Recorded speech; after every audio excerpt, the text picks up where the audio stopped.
WNBA finals. And so I'll leave it there. I mean, I'm just obviously disheartened. You know, I'm a human too. I have a family. I have 2 kids who are devastated by these comments. And so all I'll say is, according to reports, the meeting room doors at the WNBA offices were tightly closed, and the atmosphere inside was described as desperate rather than simply tense. This was not an ordinary meeting about scheduling or quarterly business. Insiders claimed it was an all-hands-on-deck effort to keep the league's public image from spiraling out of control. The urgency reportedly came not from a legal issue or player controversy, but from an upcoming NBC announcement that many believed could reshape the future of women's basketball.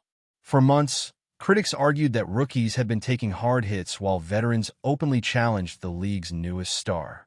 Now, according to these reports, corporate partners had reached their limit. With billions of dollars tied to new media deals, there were rumors that broadcasters expected their investment to be protected, and many believed Caitlin Clark was central to that strategy. The reported emergency meeting was said to be about far more than basketball. It was about the future direction of the league itself. Supporters claimed the discussions behind closed doors could permanently change the sport. To understand why Commissioner Cathy Engelbert was reportedly under pressure, many pointed to NBC's latest moves. According to these accounts, the network's message was not simply a recommendation from a broadcast partner, but a clear statement about who now held the greatest influence. Reports suggested NBC executives were impressed by the league's growing audience, but frustrated with how the product was being managed. The belief circulating around the league was that if a network invested billions of dollars, it expected its biggest attraction to be promoted and protected. Rumors also claimed NBC viewed the Caitlin Clark phenomenon as the centerpiece of its broadcasting strategy. Rather than promoting everyone equally, critics said the network preferred a star-driven approach similar to the way Michael Jordan was marketed, focusing on clear storylines, protected stars, and simplified narratives. According to those reports, the urgency of the meeting came from what some described as an ultimatum. The message, according to these reports, was simple. Either the network would step in and publicly shape the direction of the product, or the league would end what some viewed as internal sabotage of its biggest attraction. For a league that has long emphasized teamwork and equality, that represented a major shift. Those funding charter flights and signing billion-dollar media deals reportedly wanted to ensure their investment was centered on the player driving the most attention. That is why many believe Commissioner Cathy Engelbert found herself in an impossible position. On one side were media giants like NBC, Amazon, and Disney, which reportedly viewed Caitlin Clark as the centerpiece of their strategy. On the other side was a locker room culture and players' union that has traditionally rejected the idea that any one player should stand above the league. Rumors suggested Engelbert had to deliver a difficult message behind closed doors. The league's recent surge in attention, higher salaries, and growing exposure was being fueled largely by one extraordinary wave of popularity. For veterans who spent years building the league without receiving that level of recognition, many believe it was a painful reality to hear. Yet broadcasters were reportedly focused on audience numbers rather than seniority. According to those discussions, viewership data showed that interest dropped whenever number 22 was off the floor.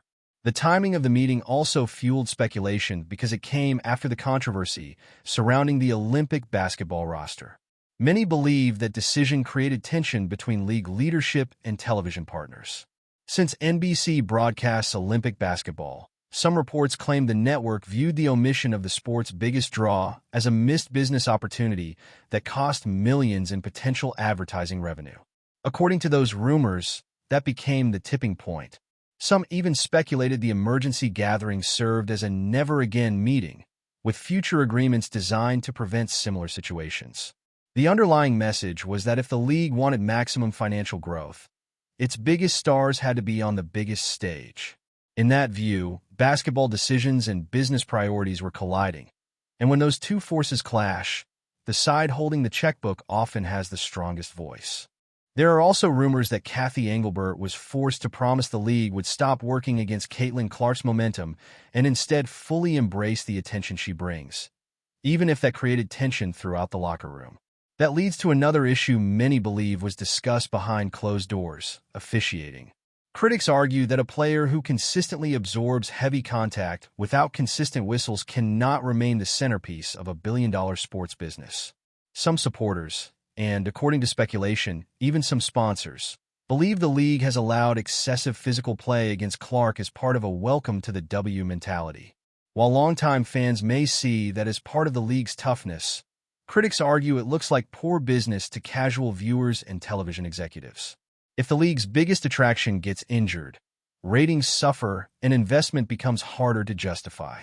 According to those reports, cleaning up the game may have been one of the meeting's priorities, not to manipulate results, but to protect the league's most valuable assets. Supporters point out that the NBA has long made protecting marquee players a priority, while critics say the WNBA has traditionally embraced a more physical style. Rumors even suggest officiating could become stricter going forward, with players facing quicker foul trouble if they fail to adjust. The more difficult challenge, however, may be inside the locker room. Many veterans spent years earning modest salaries while playing overseas to supplement their income, only to see the league's financial growth arrive alongside one player's rise in popularity. Reports suggest league officials were concerned about resentment, possible resistance to promotional campaigns, and fears that Clark's growing spotlight could divide the locker room. Some even claimed players had privately spoken with reporters in an effort to challenge Clark's public image or question the attention surrounding her. According to these accounts, the meeting focused on preventing those internal tensions from spilling onto the court and damaging the league's brand. At the same time, executives reportedly worried that pushing a Clark-centered strategy too aggressively could trigger backlash from players who viewed it as favoritism.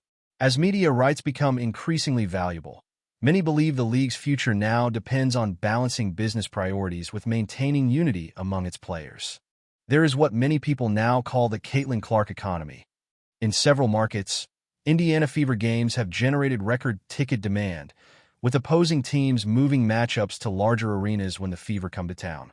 Team owners see those numbers clearly, but coaches and general managers often have different priorities.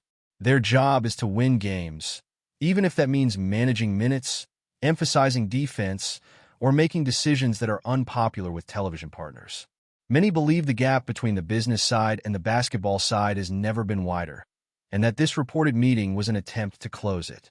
According to these reports, the message was that business considerations could no longer be ignored.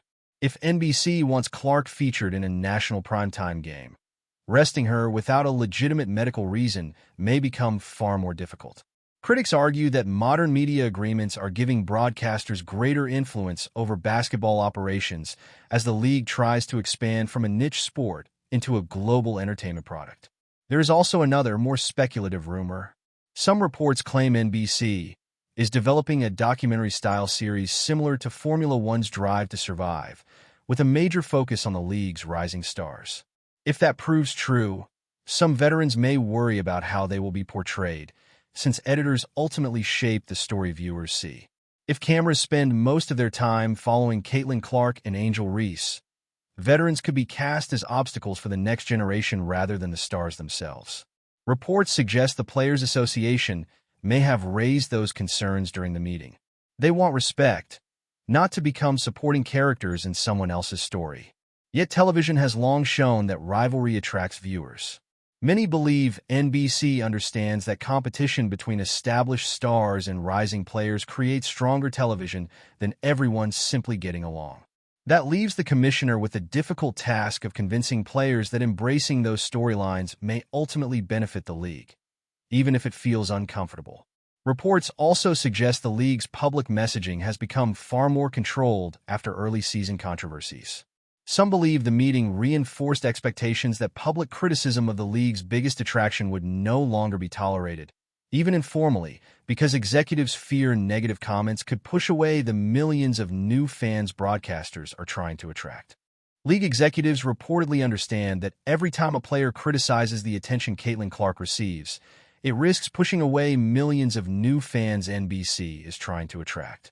According to these reports, the meeting was called to unify the league's message. Players do not have to personally like Clark, but publicly attacking the league's biggest attraction is no longer seen as good for business. Clark has remained composed despite carrying enormous expectations, and many believe NBC's investment now depends heavily on her success and health, making the meeting as much about risk management as basketball. Some speculate off-season changes, including stricter foul calls or faster-paced rules, could be introduced to better protect the league's biggest stars. Reports also claim the new media agreement could require major promotional commitments, with Caitlin Clark receiving the largest share of national exposure, leaving other stars competing for the remaining spotlight. That, according to speculation, created another difficult discussion during the meeting: how to maximize the league's biggest draw while keeping veteran stars like Breanna Stewart and Aya Wilson satisfied as the WNBA enters a new era. According to these reports, Cathy Engelbert may have reassured veteran players that even if they were not the faces of the league's marketing campaigns, the financial benefits would still reach everyone through higher salaries and long-term revenue growth.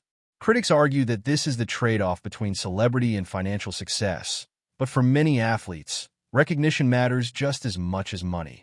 Many believe this meeting signaled a major turning point for the WNBA as it shifts from a league dependent on NBA support to one chasing long-term profitability through massive media deals and star-driven marketing. Supporters say the era of modest budgets and limited resources is ending, while critics argue the league is abandoning its traditional culture in favor of entertainment.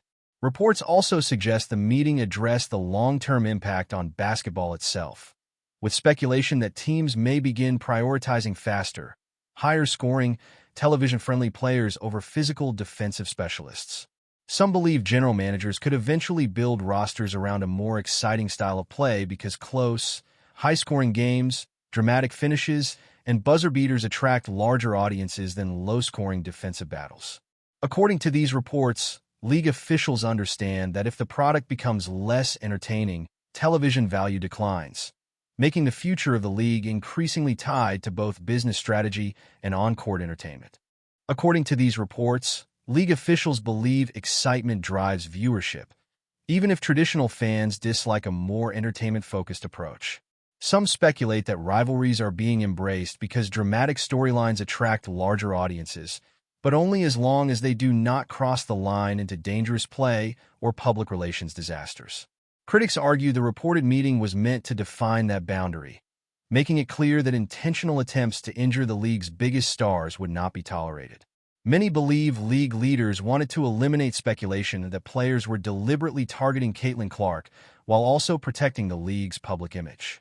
Attention now turns to NBC's next announcement, with many expecting future officiating, marketing, and promotional decisions to reveal whether this meeting changed the league's direction. Supporters argue the WNBA has entered a new era driven by major business interests, where television partners hold tremendous influence over how the league is presented. Whether that ultimately benefits or harms the sport remains the biggest question, but many believe the reported meeting marked a significant turning point in the league's evolution.